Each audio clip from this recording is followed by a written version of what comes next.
Mirë se erdhet në Njerëzor, fjalë për shpirtin. Ky është një vend për ata që duan ta kuptojnë veten, jetën dhe natyrën njerëzore. Këtu nuk gjykojmë, këtu reflektojmë, sepse sa më shumë kuptojmë njeriun, aq më pak nxitojmë ta gjykojmë. Në videon e sotme do të flasim për dhunën dhe për një pyetje që na prek të gjithëve. Pra, a jeton dhuna vetëm tek të tjerët apo dhe brenda nesh? Le ta zbulojmë së bashku. Dhuna nuk jeton vetëm tek të tjerët, ajo jeton edhe brenda nesh. Kur dëgjojmë emrin Hitler, pothuajse secili prej nesh ndjen zemrim, dhe kjo është krejt normale, sepse kur mendojmë për të, nuk na vjen ndërmend vetëm një njeri ose politikan. Na vjen ndërmend miliona jetë të humbura, prej luftës së tij, familje të shkatruara, fëmijë që nuk patën kurrë mundësinë të rriteshin, një nga periudhat më të errëta të historisë njerëzore. Ndoshta edhe ti ashtu si unë e ke pyetur ndonjëherë veten, po të kisha përballë, çfarë do t'i bëja? Ndoshta për një çast ke menduar, ai meriton të vuaj, po aq sa i bëri të tjerët të vuajnë. Dhe sinqerisht, shumë njerëz do ta thoshin të njëjtën gjë, por pikërisht këtu fillon pjesa më interesante. Ju pse dua ta mbroj Hitlerin? Përkundrazi. Ajo që më intereson është një pyetje shumë më thellë. Nëse ndjejmë kënaqësi duke imagjinuar vuajtjen e një njeriu tjetër, çfarë tregon kjo për mua? Çfarë do të thotë kjo për mua? A tregon vetëm se urrej padrejtësinë? Apo tregon se edhe brenda meje ekziston aftësia për dhunë? Shpesh mendojmë se dhuna jeton vetëm tek njerëzit e keqij. Por, a është jeta vërtet kaq e thjeshtë? Unë besoj, sepse aftësia për të lënduar nuk është diçka që e kanë vetëm disa njerëz. Ajo ekziston tek secili prej nesh. Dallimi nuk është se disa kanë dhunë dhe disa të tjerë jo, dallimi është se si ta zgjedhim ta kontrollojmë atë.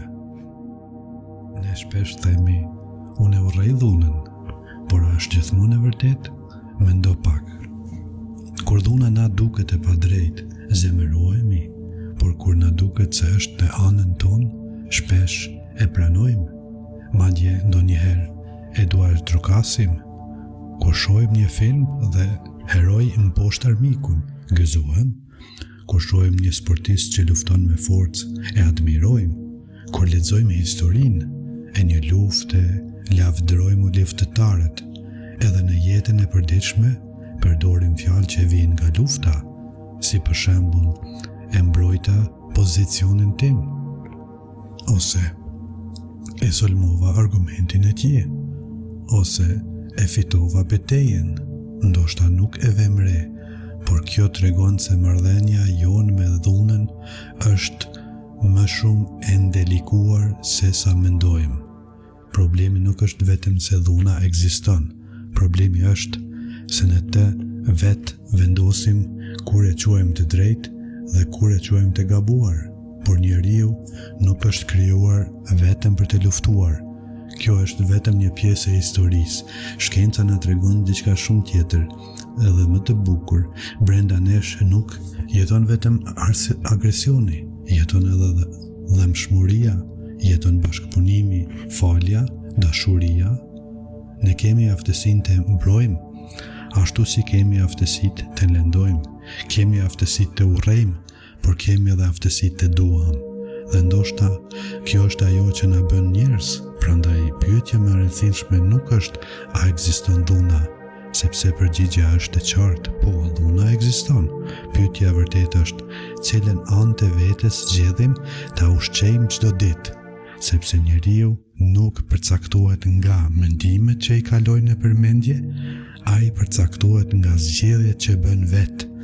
Ne pikërisht aty fillon ndryshimi, sepse së pari tek vetja, pastaj tek bota. Ju faleminderit për ndëgjimin, më shkruani në komente si ju duk video dhe tema ime, po ashtu kam dëshirë të dija çka mendoni ju për dhunën. Dhe në videon e dytë do të folim pse jemi të aftë për dhunë, që ta kuptojmë. Faleminderit.